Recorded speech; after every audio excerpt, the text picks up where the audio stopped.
엄마, 솔직히 말씀드릴게요.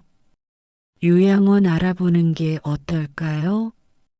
큰아들의 입에서 나온 그 한마디에 순간 숨이 막혔습니다. 내 귀가 잘못 들린 줄 알았습니다. 뭐라고? 요양원이라고? 멀쩡한 내 집 두고 왜 남의 집에 가서 살아야 하니? 엄마, 이 집은 너무 커요.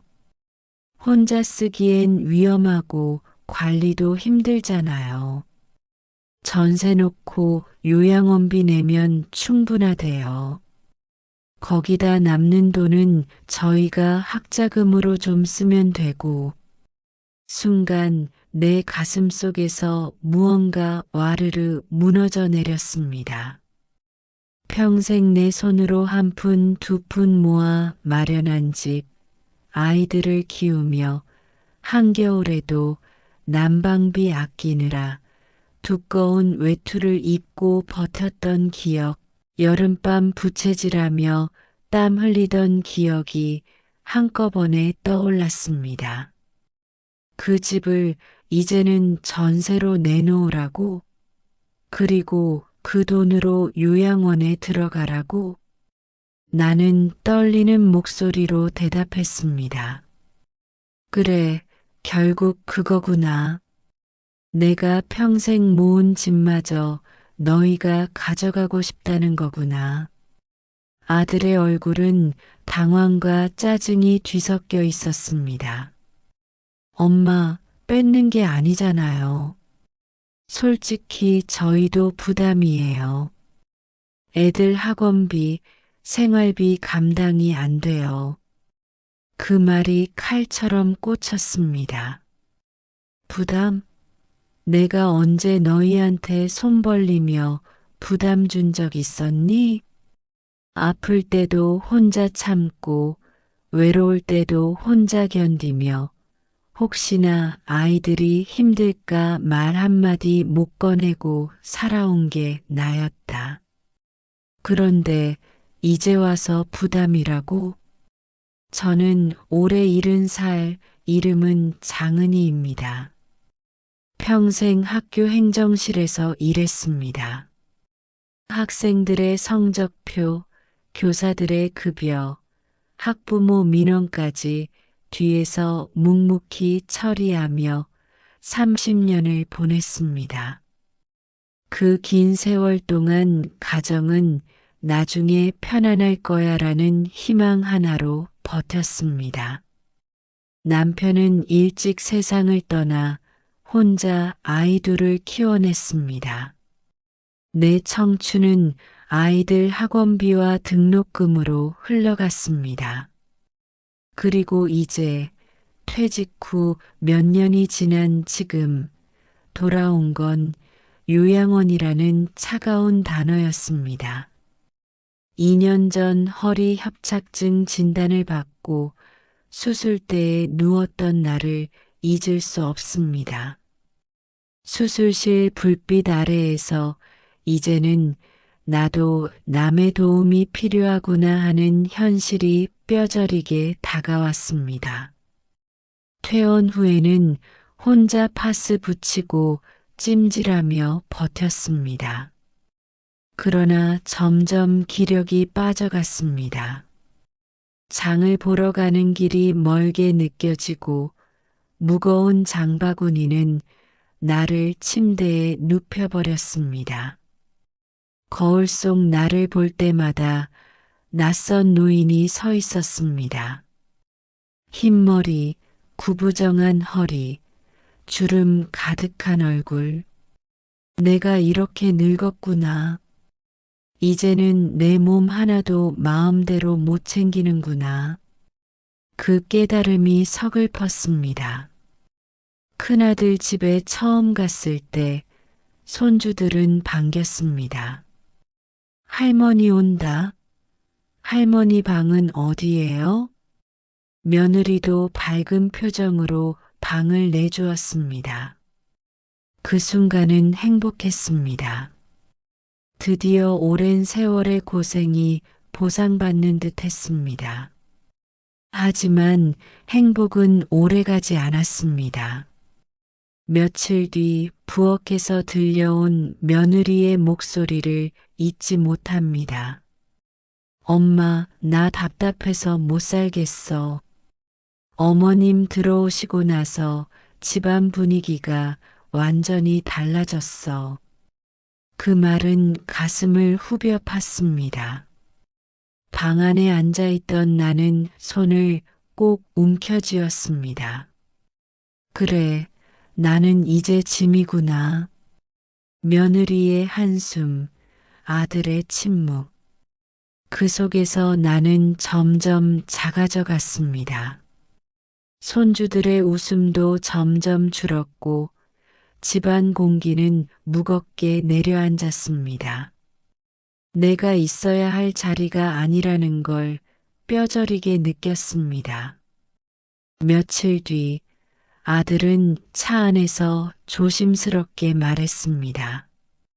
엄마, 좋은 요양원 알아봤어요. 시설도 호텔 같고 영양사도 있어서 음식도 잘 나온대요. 월 300만 원이면 충분히 모실 수 있어요. 연금으로는 부족하겠지만 집 전세금만 있으면 돼요. 그 순간 내 심장은 쿵 하고 내려앉았습니다.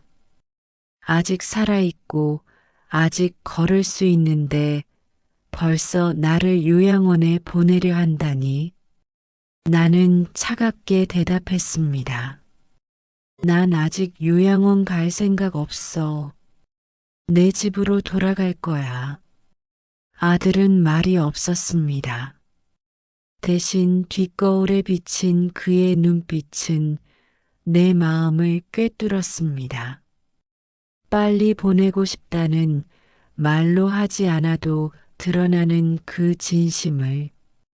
그날 밤 나는 오랫동안 잠을 이루지 못했습니다. 천장만 바라보며 생각했습니다. 평생 수없이 들어온 어르신들의 하소연이 떠올랐습니다. 자식들한테 다 줬더니 결국 남은 건 요양원뿐이더라. 명절에도 안 와. 이제 전화도 없어. 그 말들이 이제는 내 이야기가 되어 돌아오고 있었습니다. 나는 수첩을 꺼내 다시 읽었습니다. 젊었을 때 적어둔 빨간 글씨. 절대 경제권 넘기지 말 것. 독립된 공간 확보할 것. 내 노후는 내가 책임질 것. 내가 남들에게 늘 조언했던 그 말. 정작 내 노후 준비에는 소홀했던 그 말. 가슴이 미어졌습니다. 집으로 돌아왔지만 현실은 그리 만만하지 않았습니다. 무릎은 여전히 불편했고 화장실 가는 것조차 혼자 하기 힘들었습니다. 밥을 짓는 일은 엄두도 나지 않았습니다. 결국 나는 간병인을 알아보기로 했습니다. 전화기 너머 상담 직원의 목소리가 차갑게 들려왔습니다. 24시간 간병은 하루 15만 원입니다. 한 달이면 450만 원이고 공휴일에는 추가 요금이 붙습니다. 순간 숨이 막혔습니다. 내 연금은 고작 170만 원인데 간병비만 450만 원이라니. 그럼 조금 줄이는 방법은 없을까요? 12시간만 이용하시면 한 달에 240만 원 정도입니다.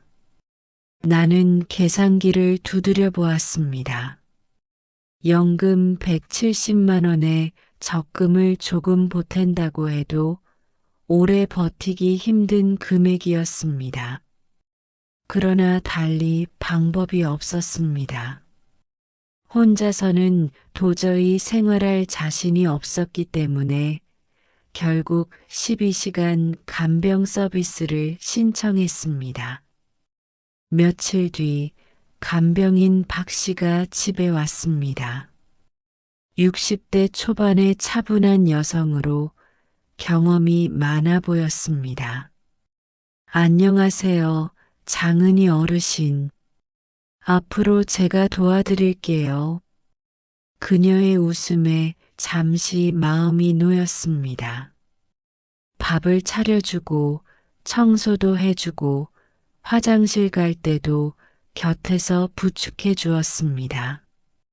며칠 동안은 괜찮았습니다. 하지만 일주일도 안 돼 그녀는 말했습니다. 내일부터는 다른 분이 오실 거예요. 개인 사정이 생겨서요. 그때부터 간병인은 매번 바뀌었습니다.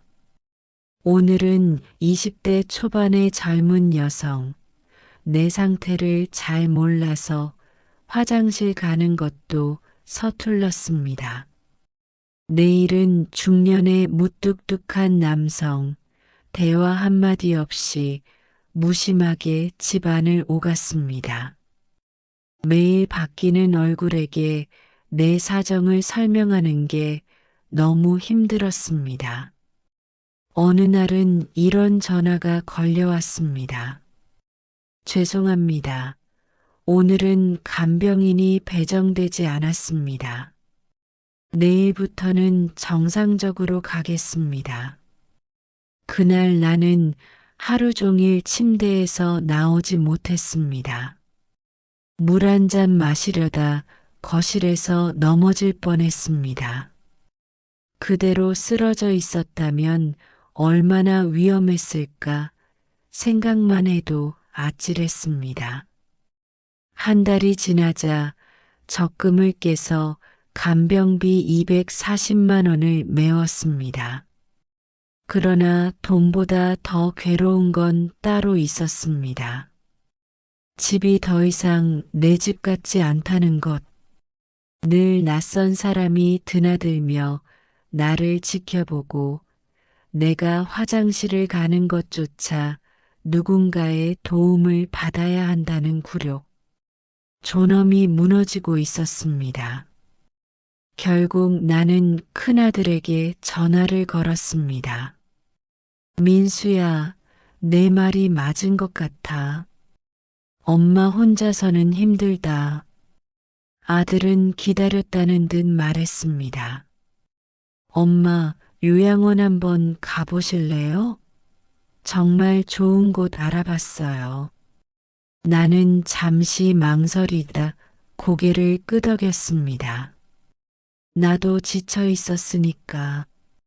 며칠 뒤 아들은 나를 행복요양원으로 데려갔습니다.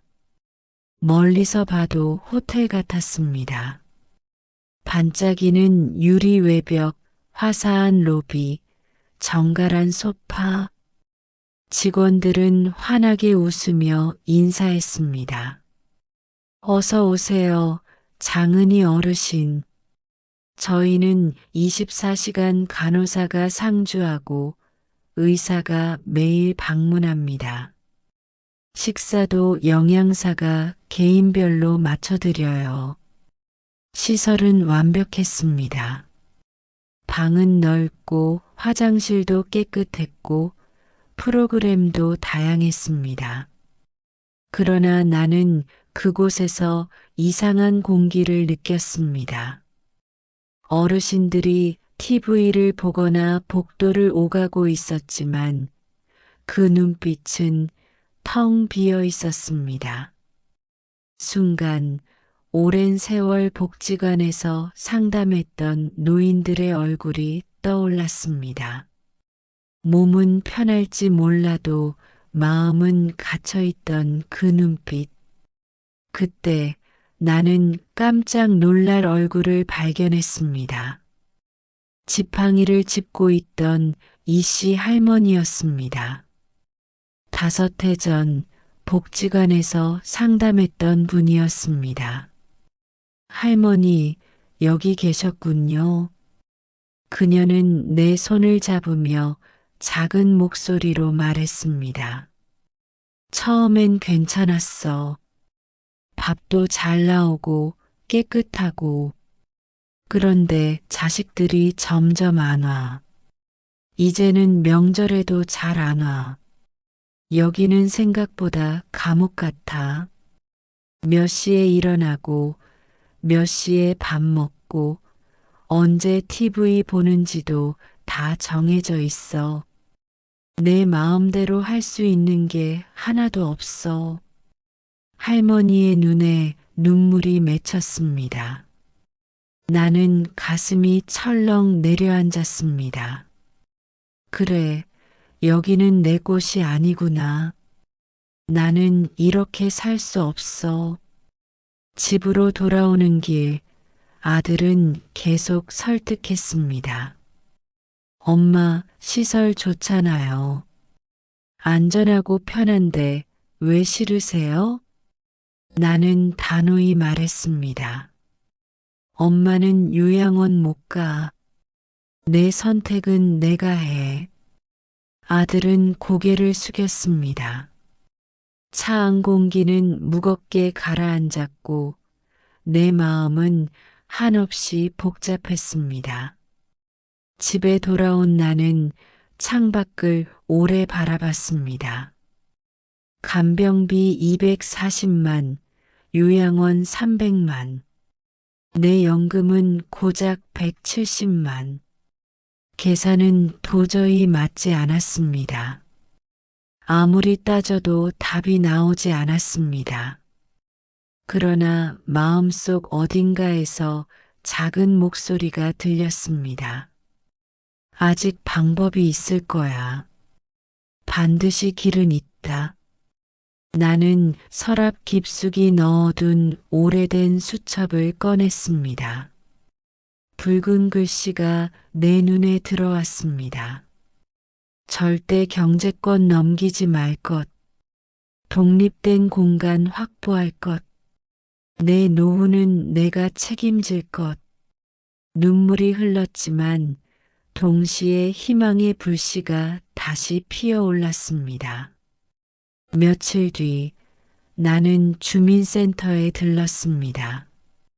몸은 무거웠지만 마음은 뭔가 붙잡아야 한다는 절박함으로 움직였습니다. 낯익은 직원 정 씨가 반갑게 인사했습니다. 어르신, 오랜만이네요. 건강은 좀 어떠세요? 나는 허리를 짚으며 웃어 보였습니다. 수술한 지 얼마 안 돼서 아직은 좀 힘들어요. 혹시 요즘 어르신들 위한 복지제도 새로 나온 게 있나요? 정 씨는 벽에 붙은 게시판을 가리켰습니다. 거기엔 큼지막한 글씨가 적힌 포스터가 붙어 있었습니다. LH 고령자 복지주택 입주자 모집. 순간 내 심장이 두근거리기 시작했습니다. 월 임대료 18만 원, 보증금 1,000만 원, 무장의 설계, 안전바가 설치된 화장실, 언제든 누를 수 있는 비상벨, 주 23회 생활지원사가 방문해 안부를 확인해 준다니 눈을 의심했습니다. 정 씨, 이거 진짜예요? 이렇게 싸다고요? 정 씨는 고개를 끄덕였습니다. 네, 국가에서 지원하는 거라 가능해요.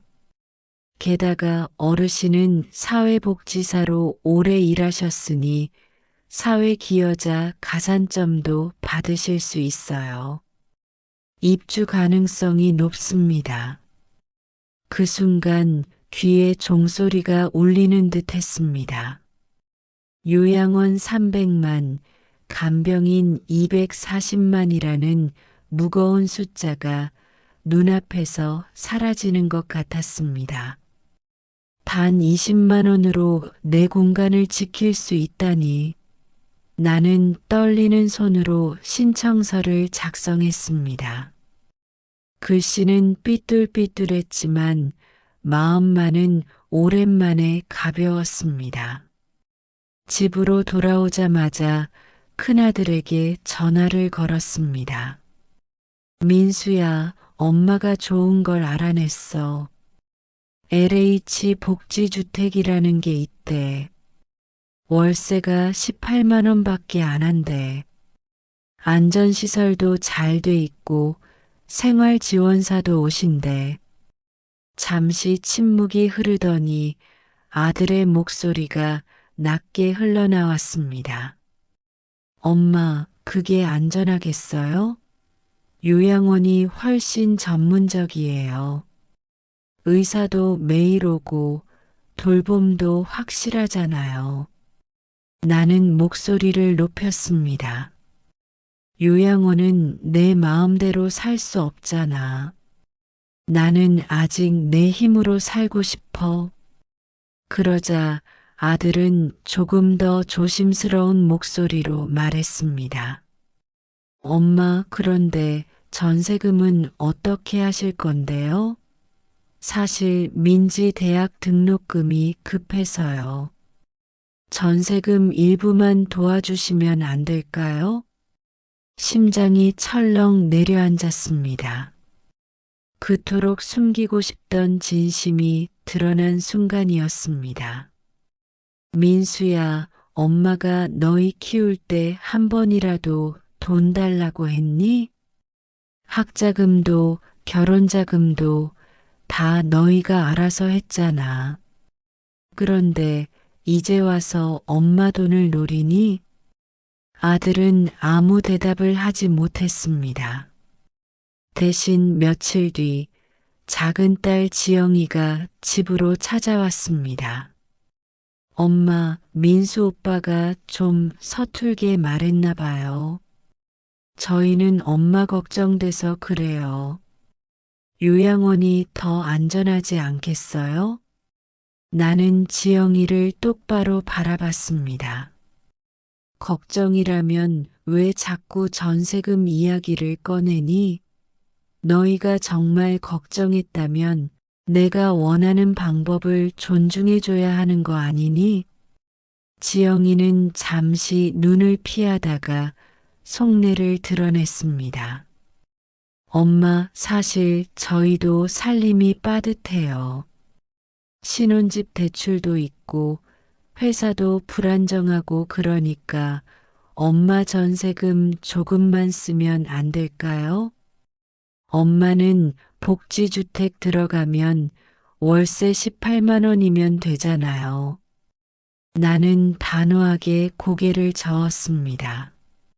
아니, 내 돈은 내 노후를 위해 쓸 거야. 내가 아직 살아있고 앞으로도 살 날이 많은데 어떻게 다 내어줄 수 있니? 엄마 돈은 엄마가 쓴다. 이건 변하지 않아. 방 안에 무거운 침묵이 흘렀습니다. 지영이는 눈시울을 붉히며 말했습니다. 엄마, 우리가 엄마 재산 노린 건 아니에요. 정말 걱정돼서 그래요. 아니야. 너희 눈빛과 말투에서 다 보여. 걱정과 욕심이 섞여 있는 거. 그 순간 나는 오래전 상담했던 수많은 어르신들의 얼굴이 떠올랐습니다. 집 다 물려주고 결국 요양원에 왔어. 연금 다 자식 주고 나니까 남은 게 없더라. 그 하소연이 이제는 내 현실이 되고 있었습니다. 며칠 뒤 전화벨이 울렸습니다. 장은희 어르신 축하드립니다. 최종 입주자로 선정되셨습니다. 그 말에 눈물이 터졌습니다. 아직 내 힘으로 선택할 수 있다는 사실, 아직 내 집을 지킬 수 있다는 사실이 고마웠습니다. 하지만 기쁨도 잠시, 자식들은 다시 찾아왔습니다. 엄마, 정말 괜찮으시겠어요? 어떤 사람들이 사는지도 모르잖아요. 위험할 수도 있잖아요. 엄마, 그래도 요양원이 훨씬 안전해요. 게다가 전세금은 언제쯤 정리하실 거예요? 나는 단호히 말했습니다. 전세금은 내가 쓸 거야. 내 노후, 내 선택. 이건 양보할 수 없어. 이삿짐을 정리하는 동안 마음은 무겁기도 하고 설레기도 했습니다. 평생을 지켜온 집을 떠나는 일은 쉽지 않았지만 새로운 시작이라는 기대감이 더 컸습니다. 이삿짐 센터가 도착해 낡은 가구들을 하나하나 실어 나를 때 나는 손끝으로 벽지를 한번 쓰다듬었습니다. 이 집에서 아이들이 자라났고 웃음과 눈물이 함께 묻어 있었습니다. 그러나 이제는 그 모든 기억을 뒤로하고 내 삶의 다음 장으로 가야 할 시간이었습니다. 복지주택 단지에 도착했을 때 눈앞의 풍경은 상상 이상이었습니다. 건물 외벽은 깔끔했고 입구에는 휠체어도 편히 오갈 수 있는 경사로가 설치되어 있었습니다. 로비에 들어서자 환한 조명과 밝은 직원들의 인사가 나를 맞이했습니다. 장은희 어르신, 입주를 환영합니다. 앞으로 잘 도와드리겠습니다. 그 말에 눈물이 핑 돌았습니다. 누군가 나를 환영해주는 느낌, 오랜만이었습니다. 방에 들어섰을 때 작은 크기에도 불구하고 마음이 놓였습니다. 화장실에는 안전바가 설치되어 있었고 싱크대는 낮게 맞춰져 있어 허리를 굽히지 않아도 되었습니다. 침대 옆에는 비상벨이 달려 있어 언제든 도움을 요청할 수 있었습니다. 나는 작은 방 안을 천천히 둘러보며 중얼거렸습니다. 여기가 이제 내 집이구나. 눈치 보지 않고 살 수 있는 내 공간이구나. 첫날 저녁 옆집 할머니가 문을 두드렸습니다.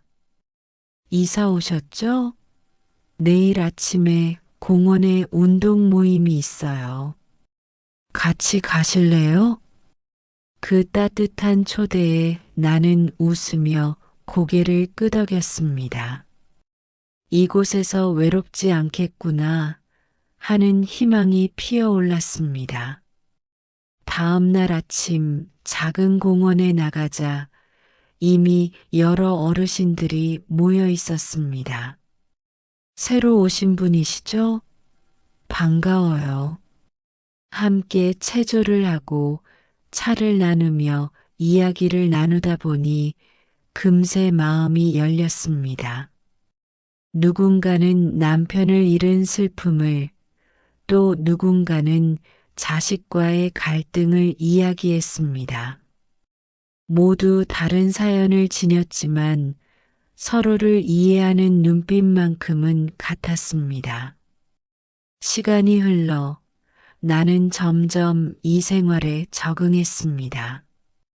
단지 내 도서관에서 봉사활동을 시작했고 상담을 요청하는 어르신들의 이야기를 들어주기도 했습니다.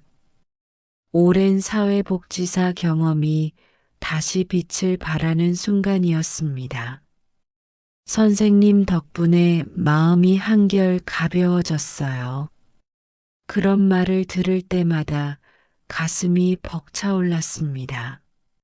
아직도 내가 누군가에게 도움이 될 수 있다는 사실이 내 존재의 가치를 다시금 확인시켜 주었습니다.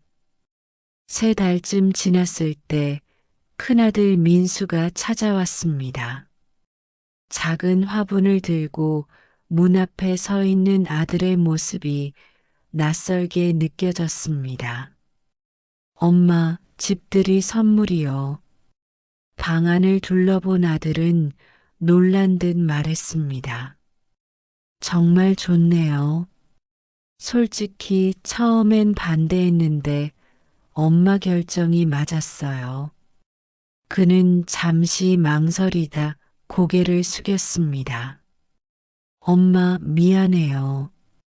우리가 욕심을 부렸어요. 나는 아들의 어깨에 손을 얹으며 말했습니다. 괜찮다. 중요한 건 지금이라도 내가 깨달았다는 거야. 민수의 눈가가 붉어졌습니다.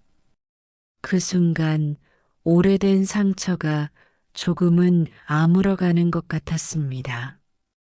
1달 뒤 지영이도 찾아왔습니다. 엄마, 생각보다 좋은 곳이네요. 처음엔 걱정했는데 엄마가 이렇게 당당하게 사시는 걸 보니 마음이 놓여요. 나는 웃으며 대답했습니다. 그래, 이제는 눈치 보지 않고 내 방식대로 살 수 있어. 엄마 돈은 엄마가 쓰고 엄마 삶은 엄마가 선택한다. 이게 진짜 노후 준비야. 지영이는 눈시울을 붉히며 고개를 끄덕였습니다. 엄마, 우리도 배워야겠어요. 나중에 우리도 자식들한테 의존하지 않고 살 수 있도록 준비해야겠어요. 그 말에 나는 마음이 따뜻해졌습니다. 이제는 내 선택이 자식들에게도 교훈이 되는구나. 이곳에서 지낸 지 반년 나는 다시 지팡이를 짚고 걸을 수 있게 되었고 친구들과 김장을 담그며 웃음을 나눴습니다. 주말이면 작은 텃밭에서 채소를 키우며 손에 흙을 묻혔습니다. 하루하루가 자유롭고 의미 있었습니다. 나는 이 이야기를 듣는 분들께 꼭 전하고 싶습니다. 노후를 준비하는 데 가장 중요한 건 요양원도 간병인도 자식도 아닙니다. 바로 내 선택과 내 공간입니다. 자식에게 기대지 않아도 괜찮습니다. 요양원에 가지 않아도 괜찮습니다. 우리의 인생은 아직 끝나지 않았습니다. 오히려 지금부터가 진짜 자유를 누릴 시간입니다. 혹시 제 이야기가 마음에 닿았다면 좋아요와 구독 버튼으로 응원해 주세요. 그리고 주변 분들과 공유해 주세요. 누군가에게는 이 용기와 정보가 삶을 바꾸는 열쇠가 될 수 있습니다. 우리의 노후, 우리의 선택, 끝까지 당당하게 살아갑시다. 감사합니다.